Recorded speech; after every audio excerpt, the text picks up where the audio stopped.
Tiga. Assalamualaikum warahmatullahi wabarakatuh. Pada kesempatan kali ini kami dari kelompok 4 akan memberikan presentasi materi jualan pemasaran. Kemarin ini masih sampai nomor 3 yaitu memperkirakan biaya. Dimana di sini ada grafik accumulated production. Nah, di sini bisa dilihat ada titik B, A, dan TI. Nah, pada produksi pertama kali itu terlihat bahwa harga produksi per unitnya itu ada di angka 10 euro. Nah, di sini itu hanya memproduksi sebanyak 100.000 produk. Nah, pada produksi selanjutnya di titik A ini perusahaan telah belajar dari kesalahannya atau dari kekurangannya sehingga bisa memproduksi lebih efektif lagi, dimana harga produksi atau cost per unitnya itu sudah turun di angka 9 euro. Nah, di sini meskipun harga cost per unitnya turun, tetapi malah lebih banyak memproduksi sebanyak 200.000 produk. Nah, masuklah pada produksi yang paling efektif dan efisien. Ini masuk pada di titik TI, di mana cost per unitnya itu ada pada 8 euro, yang dimana itu memproduksi sebanyak 400.000 produksi.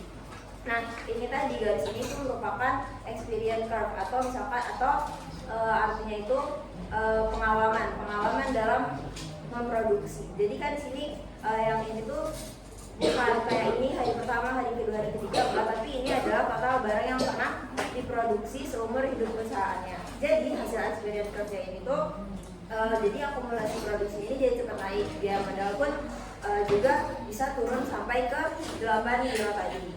Tetapi resikonya jika produk ini terlalu murah, maka bisa dianggap menjadi produk yang murahan dan tidak berkualitas oleh para pelanggan. Selanjutnya masuk yang keempat, yaitu menganalisis biaya, harga, dan penawaran pesaing. Di sini perusahaan itu harus memperkirakan juga menganalisis biaya-biaya yang sudah pernah dipelajari sebelumnya, seperti biaya tetap, biaya variabel, biaya rata-rata.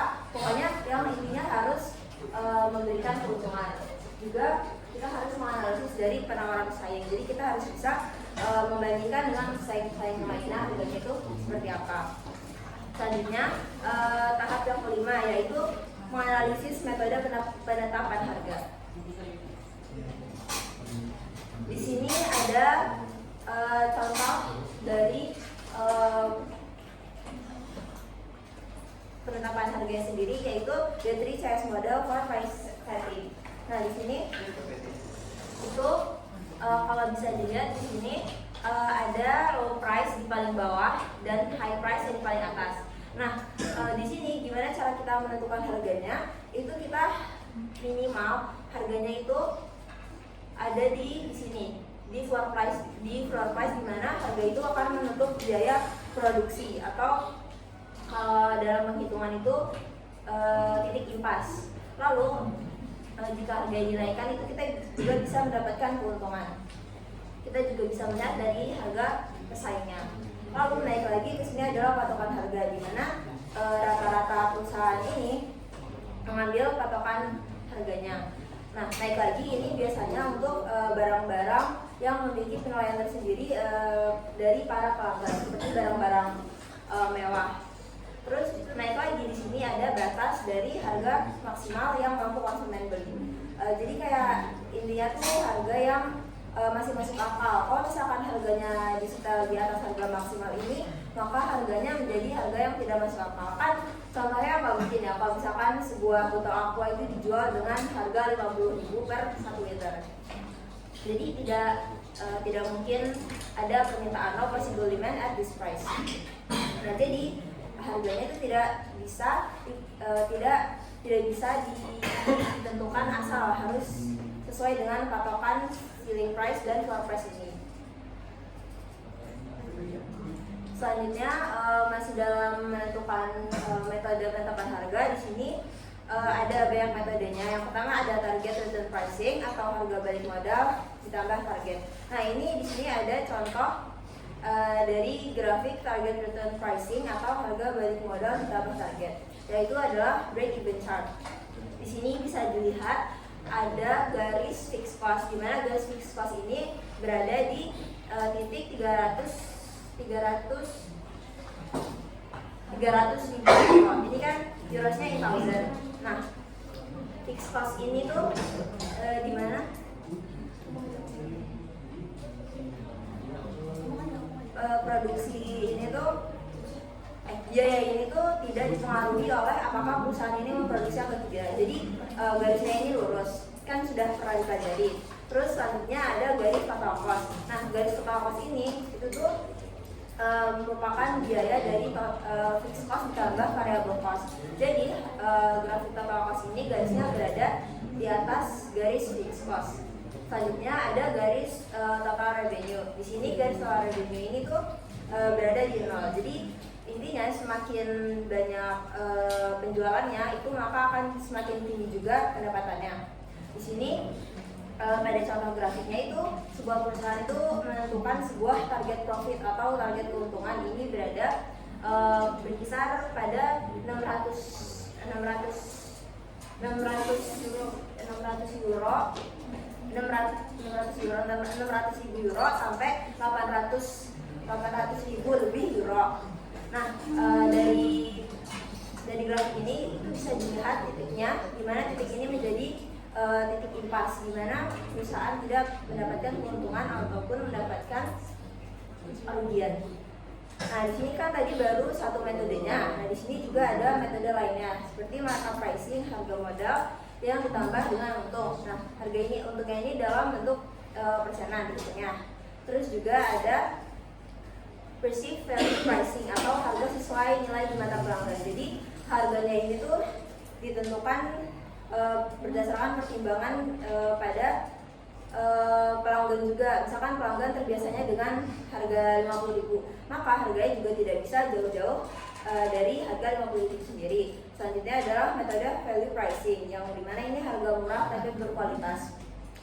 Ini yang sudah pernah dibahas sebelumnya, itu kalau misalkan sebisa mungkin perusahaan itu tuh memproduksi barang seberkualitas mungkin dengan harga yang murah. Tapi minusnya itu jadi orang-orang berpikir bahwa produk yang dijual itu adalah produk tidak berkualitas karena harga yang murah.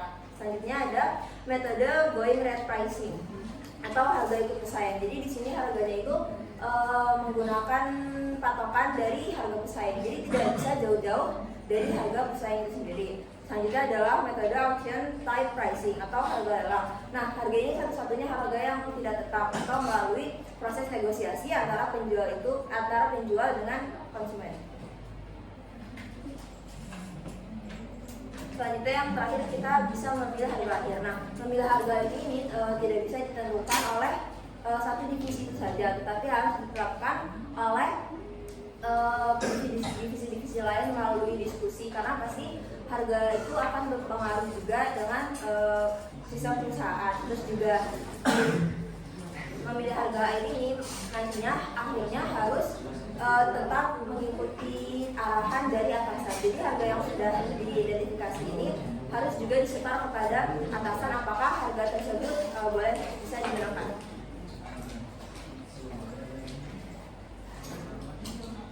Selanjutnya masuk ke sebuah baru, yaitu adapting the price atau menyesuaikan harga. Nah, menyesuaikan harga di sini ada menyesuaikan, yang pertama menyesuaikan harga sesuai dengan geografisnya atau geographical pricing. Nah, di sini menetapkan harga geografisnya itu sesuai dengan tempat.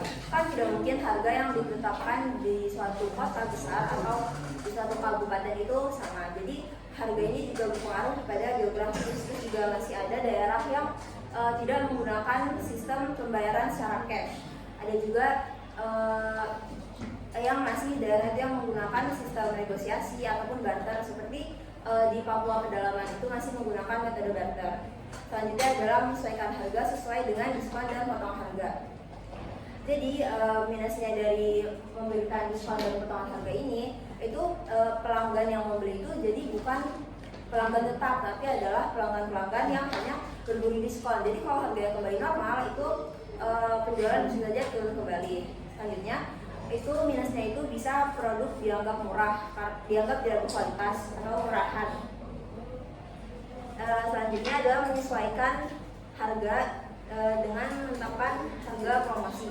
Nah, promosi di sini yang pertama ada loss leader. Nah, loss leader ini tuh jadi misalkan sebuah supermarket itu memberikan harga diskon pada satu barang, hanya satu barang, tetapi diskonnya ini besar-besaran. Jadi orang-orang yang datang untuk berbelanja ini tuh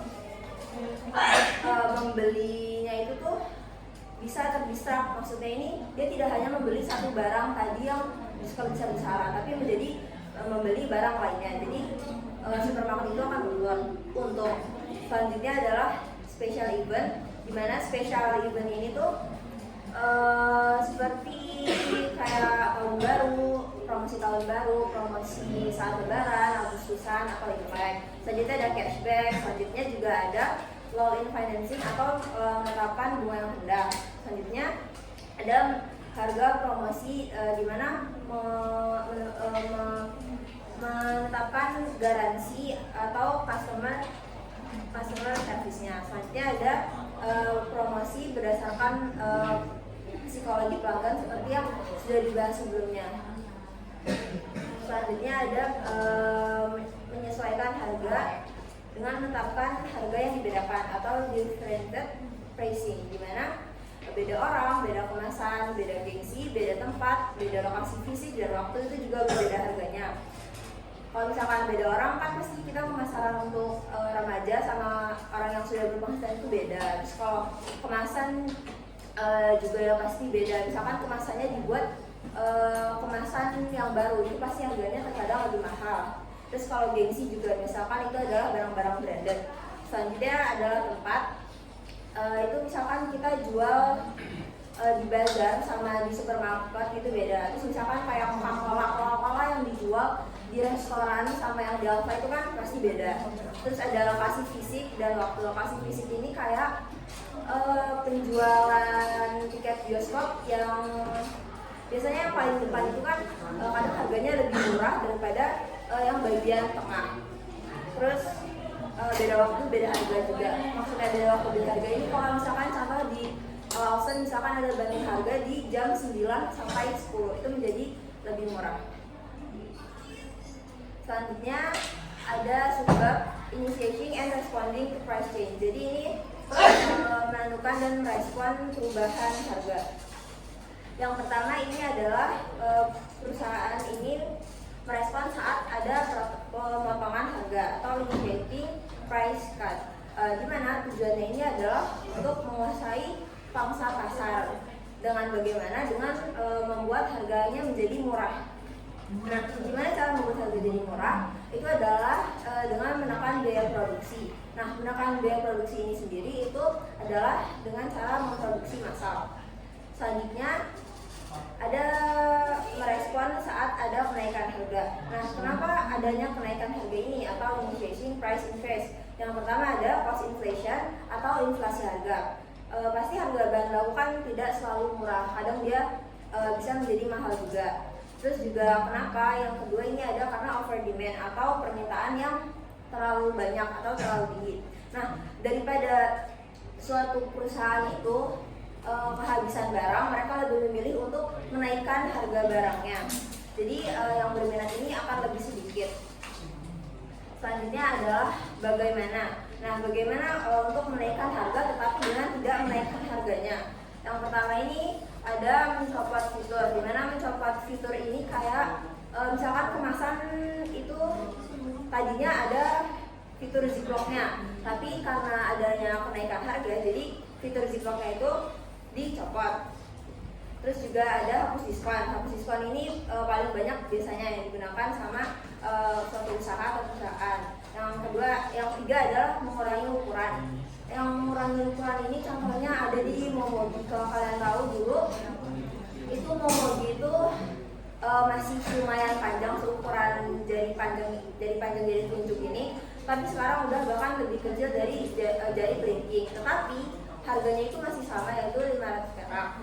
Terus selanjutnya adalah kenaikan harga dengan mengganti bahan. Jadi misalnya tadinya bahannya adalah bahan yang lebih berkualitas akan diganti dengan bahan yang di bawah kualitas sebelumnya, atau mengganti bahan misalnya tadinya bubuk coklat asin menjadi bubuk perasa coklat.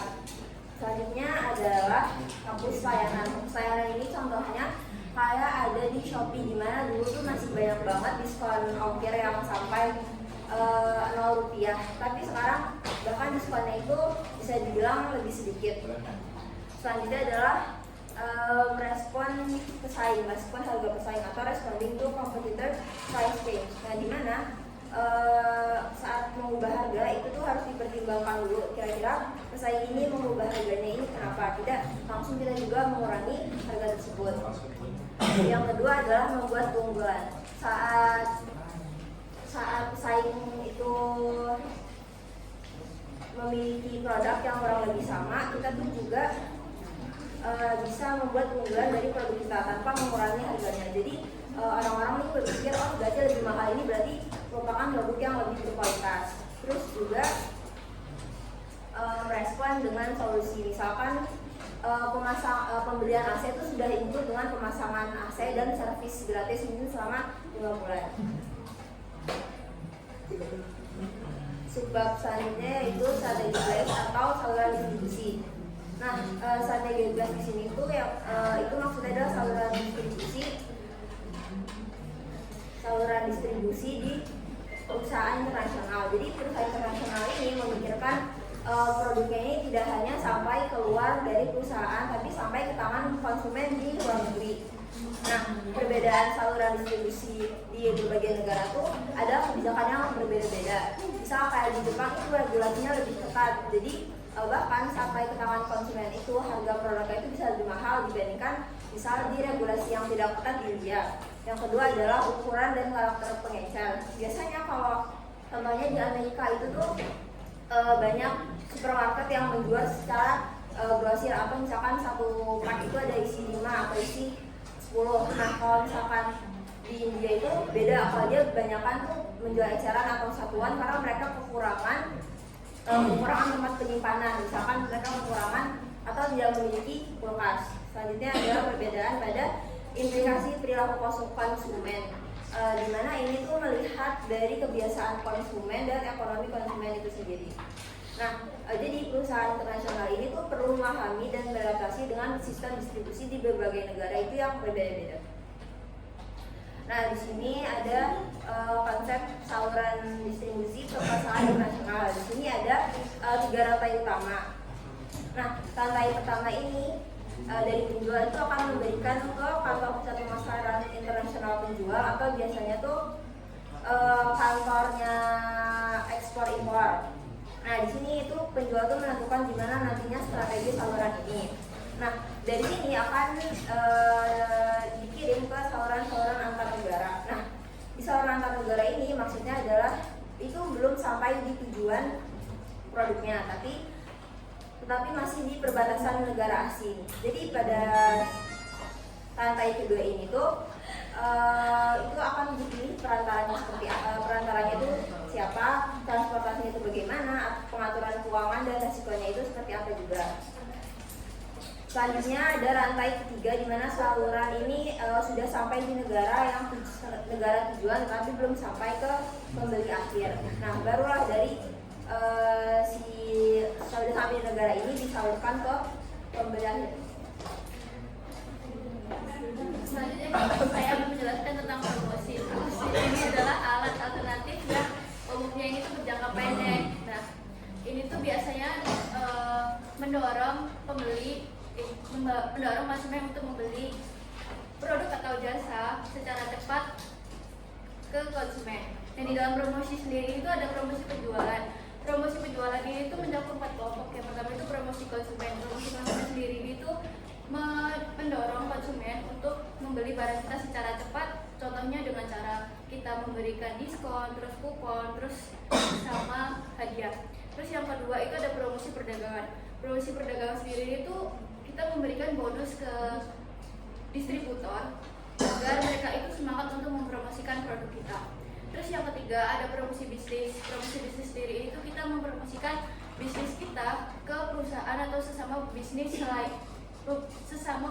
lainnya. Terus yang keempat itu ada promosi tenaga penjualan. Promosi tenaga penjualan sendiri itu kita tuh memberikan penghargaan kepada tim buat mereka tuh biar mencapai target gitu dengan imbalan kayak uang atau hadiah. Terus selanjutnya ada tujuan promosi. Nah kita tuh kan bikin promosi itu kan nggak mungkin nggak ada tujuannya. Jadi tujuan promosi itu yang pertama itu adalah menarik konsumen baru agar mencoba produk. Jadi di sini kita memberikan produk kepada konsumen biar konsumen ini tuh tertarik gitu membeli produk kita. Terus yang kedua memberi penghargaan kepada pedagang setia. Jadi di sini kita memberikan penghargaan kepada pelanggan yang sering membeli produk kita agar mereka tuh kalau diberi hadiah tuh ya ntar kita kasih hadiah biar mereka tuh sering beli produk kita. Terus yang ketiga itu meningkatkan frekuensi pembelian ulang dari pengguna sesekali. Jadi di sini yang dimaksud itu konsumen itu kan kadang tuh membeli produk tuh cuma sekali. Nah di sini tuh tujuan promosi itu agar tuh konsumen tuh membeli produk kita tuh jangan cuma sekali tapi sering untuk membeli produk kita. Terus selain itu tuh ketika konsumen membeli barang secara berlebihan di saat diskon itu tuh membuat penjualan perusahaan itu menurun di saat diskonnya nggak ada karena ya mereka tuh udah mempunyai stok pas mereka beli pas diskon. Selanjutnya apa sih perbedaan periklanan dan promosi? Periklanan sendiri itu berfokus pada membangun citra dan merek dalam jangka panjang, contohnya itu melalui media berbayar seperti TV, radio, terus sama internet. Terus promosi itu adalah bertujuan mendorong pembelian cepat dengan secara jangka pendek. Contohnya itu memberi diskon, kupon atau hadiah. Jadi intinya bedanya periklanan sama promosi, periklanan itu periklanan itu tuh alasan kenapa kita tuh harus membeli barang itu. Terus kalau promosi itu tuh mendorong kita buat membeli barang itu secara cepat. Terus selanjutnya ada alat promosi tenaga penjualan. Jadi di alat promosi tenaga penjualan sendiri itu ada 3, yaitu yang pertama ada pameran dagang dan konvensi. Pameran dagang dan konvensi ini tuh seperti kita pameran perusahaan kita atau bisnis kita ke perusahaan lain dan para pebisnis lain untuk menjalin relasi dan memamerkan produk kita dan menjalin kerjasama ke perusahaan dan pebisnis lainnya. Yang kedua ada lomba penjualan. Lomba penjualan sendiri ini tuh kita memotivasi tim kita buat mencapai target agar mereka bisa mendapatkan imbalan uang atau hadiah. Yang ketiga itu ada iklan khusus. Iklan khusus sendiri itu perusahaan membuat produk yang mudah kita ingat. Contohnya itu kayak gabungan kunci, tumbler, terus kalender yang berisikan logo atau nama perusahaan. Terus selanjutnya ada hubungan masyarakat. Nah, hubungan di promosi sendiri ini tuh hubungan masyarakat sangat penting. Tidak hanya dengan konsumen tetapi juga dengan pebisnis dan perusahaan lainnya. Kenapa penting? Karena ini tuh bisa menjalin relasi, terus bisa menjalin kerjasama, terus kita bisa juga memamerkan produk kita. Nah, di hubungan masyarakat ini tuh juga bisa mendapatkan opini dari konsumen ataupun dari perusahaan lainnya agar perusahaan kita tuh nggak terjadi hal negatif. Terus di hubungan masyarakat ini ada 4. Yang pertama itu munculkan produk baru. Munculkan produk baru ini tuh biar konsumen itu tertarik kepada produk kita dan akhirnya membeli. Terus kedua itu adalah memposisikan ulang produk yang sudah matang. Jadi di perusahaan kita tuh punya produk tapi kurang laku di sekarang. Nah, kita tuh mengupgrade produk kita agar mereka tuh lebih tertarik lagi dan membeli barang kita. Terus yang 3 itu ada membangun minat pada kategori produk. Jadi kita di sini membangun konsumen untuk minat dengan produk kita. Terus yang keempat itu ada mempengaruhi kelompok target spesifik penuh.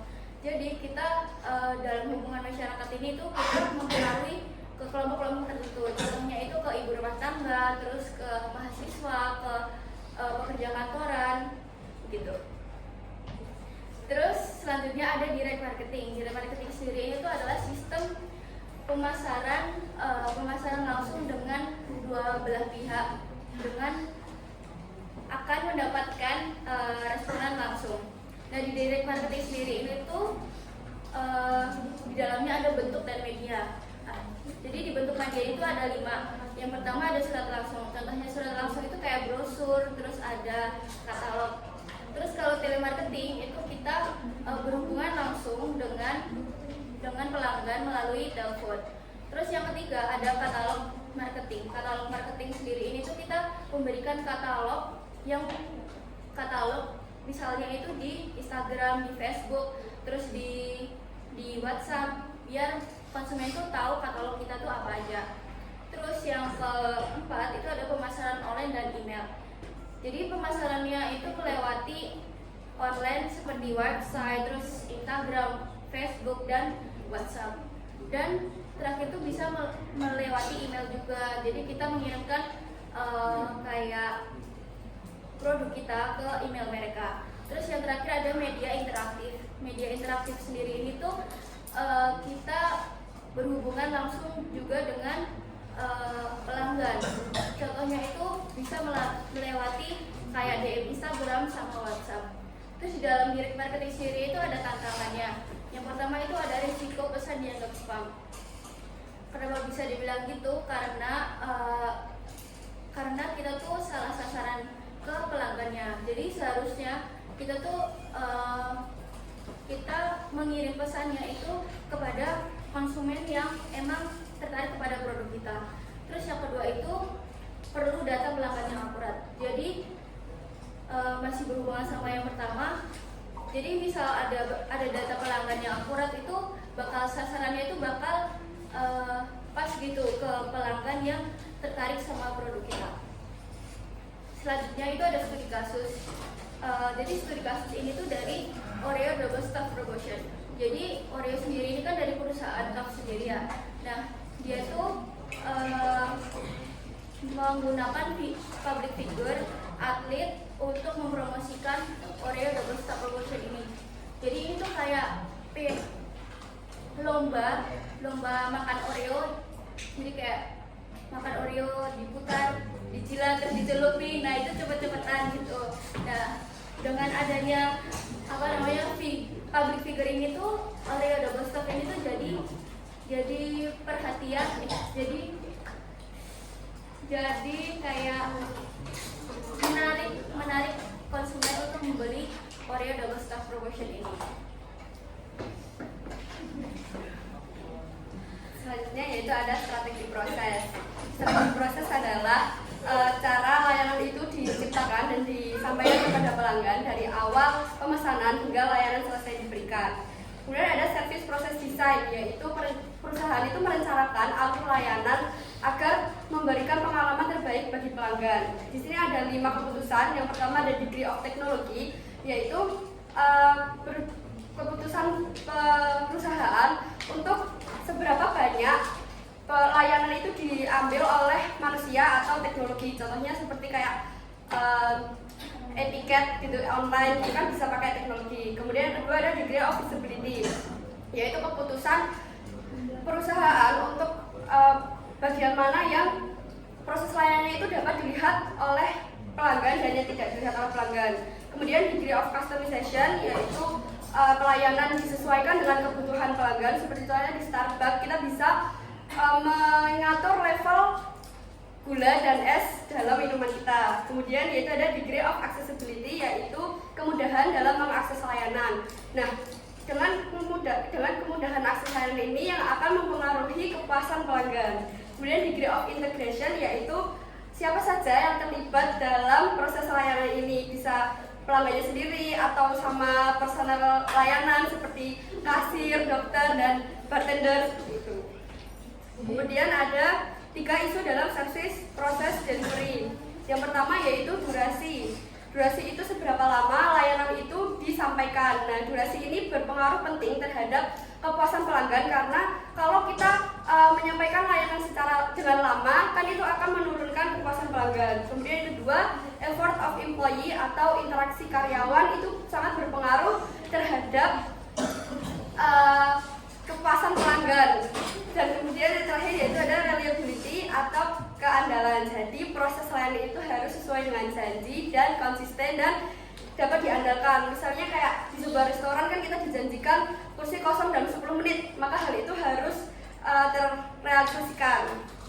Kemudian strategi untuk mencegah kegagalan pelanggan, yang pertama ada redesign proses dari define customer roles, yaitu menyederhanakan proses layanan dan peran pelanggan agar interaksi layanan itu tidak sulit. Yang kedua, incorporate the right technology, yaitu menggunakan teknologi untuk memudahkan karyawan dan pelanggan dalam menggunakan proses layanan agar berjalan dengan lancar dan minim error. Yang ketiga yaitu create high performance customer, yaitu dengan memotivasi pelanggan agar mengetahui peran mereka dan dapat menjalankan proses itu dengan benar. Kemudian encourage customer citizenship atau mendorong pelanggan yang belum mengetahui mengenai proses pelayanan kepada pelanggan yang belum mengetahui. Kemudian di sini ada service blueprinting. Service blueprinting adalah proses layanan yang digambarkan secara visual untuk mengetahui apakah terdapat titik-titik poin permasalahan dalam proses layanan. Dan di sini terdapat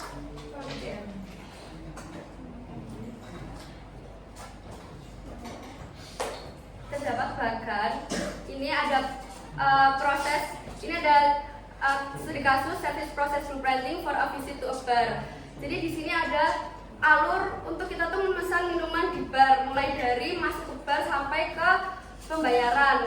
Nah, di bawah alur ini terdapat beberapa proses yang penting. Yang pertama yaitu ada acceptable execution time atau waktu ideal untuk pelayanan itu diberikan kepada pelanggan. Kemudian ada partisipan atau siapa saja yang terlibat dalam proses tersebut, bisa customer dan bartender. Kemudian ada fail point atau kayak apakah proses itu tuh menimbulkan permasalahan atau tidak.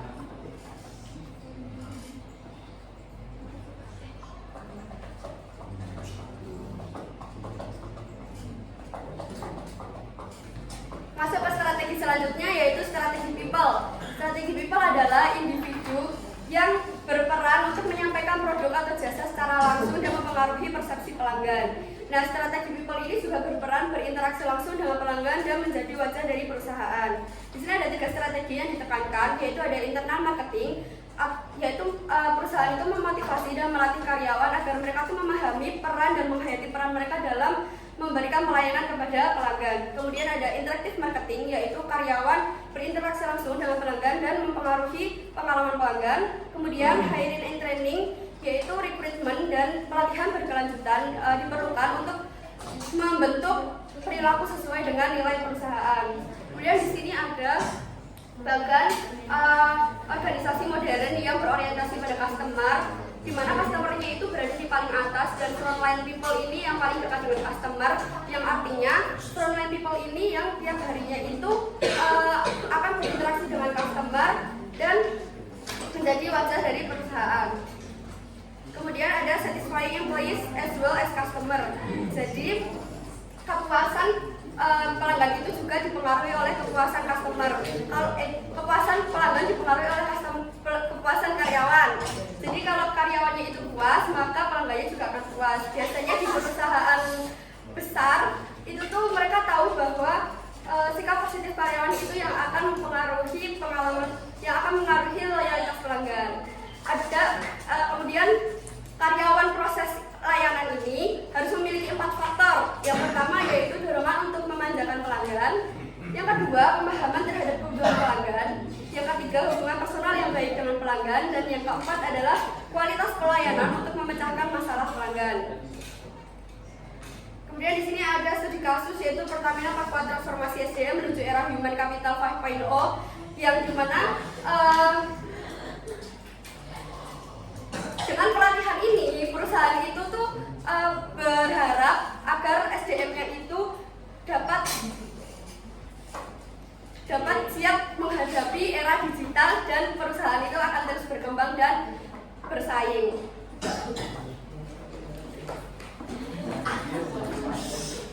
Selanjutnya masuk ke dalam strategi physical evidence atau strategi bukti fisik. Jadi di dalam pemasaran jasa, salah satu karakteristik utama jasa yaitu intangibility atau tidak berwujud. Maka karena hal tersebut, jadi pelanggan tidak dapat melihat, menyentuh, ataupun mencoba jasa sebelum mereka membelinya. Karena hal tersebut, pelanggan menilai kualitas suatu jasa dari bukti fisik yang terlihat. Seperti yang terdapat dalam buku, yaitu perusahaan jasa dapat mencoba menunjukkan kualitas layanan mereka melalui bukti fisik dan presentasi, yang dimana tugas penyedia jasa adalah mengelola bukti tersebut untuk mewujudkan yang tidak berwujud. Artinya di sini tugas pemasar jasa yaitu mengelola bukti fisik agar pelanggan dapat merasakan layanan yang tidak berwujud tersebut. Dengan kata lain, physical evidence itu merupakan penyampaian suatu aspek lingkungan pelayanan dan fasilitas yang diberikan oleh perusahaan kepada konsumen selama konsumen tersebut memakai produk dari perusahaan tersebut. Selanjutnya ada 4 elemen pembentuk experience space.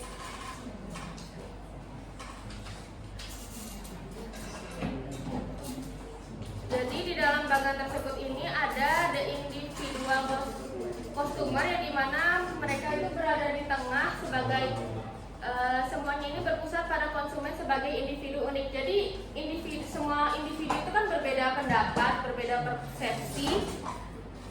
Jadi ada 4 elemen yang mencakup itu, ada event, content of event, involvement, dan personal meaning. Yang pertama itu ada event atau peristiwa. Jadi yang di dalam peristiwa ini yaitu kejadian nyata yang dialami konsumen ketika berhubungan dengan produk atau layanan.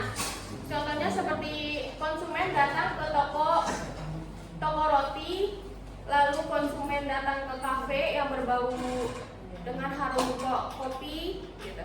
Lalu masuk ke dalam konteks of event, yang dimana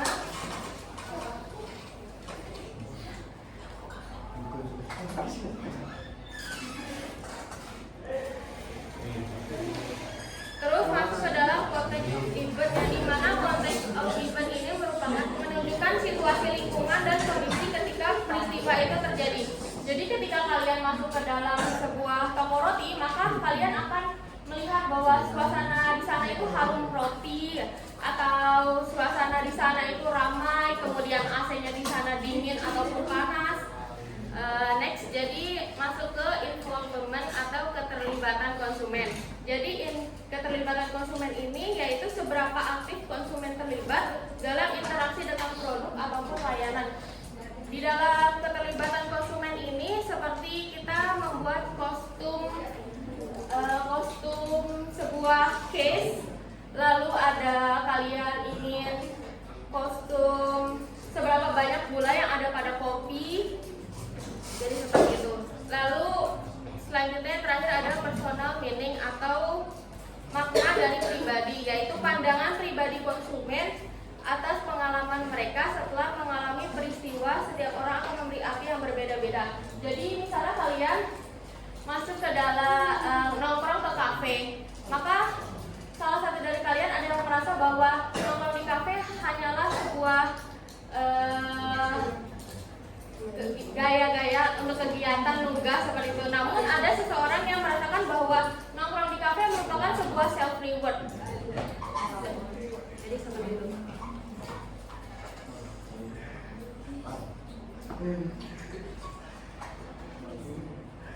Selanjutnya masuk ke dalam elemen-elemen physical evidence. Di sini ada 6 elemen physical evidence. Yang pertama ini ada place atau tempat, yang dimana place atau tempat ini mencakup dari lokasi, tata letak, kebersihan, kemudian ada desain interior. Yang dimana place atau tempat ini merupakan misalnya tempat itu bersih atau tidak, nyaman atau tidak, lalu lokasi yang strategis dari pengunjung atau tidak. Selanjutnya ada people atau orang, yaitu mencakup dari penampilan, perilaku, dan sikap karyawan dalam melayani pelanggan. Di dalam people ini itu mencakup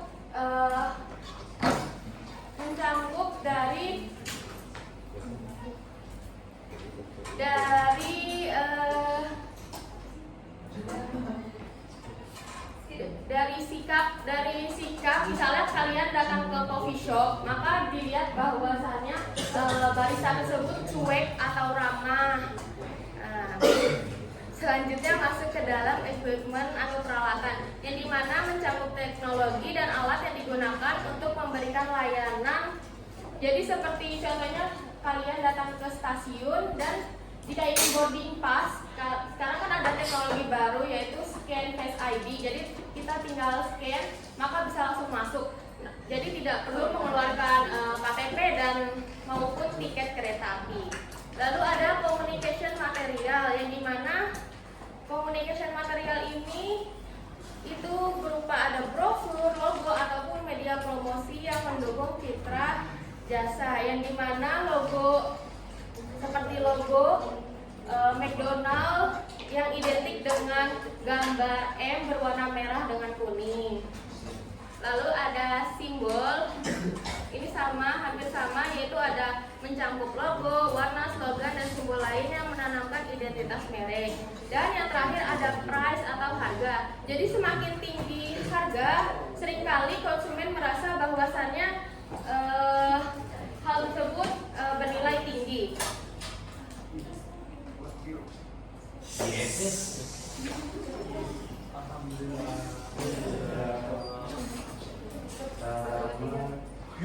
Ya, presentasi dari kelompok 4 kurang lebih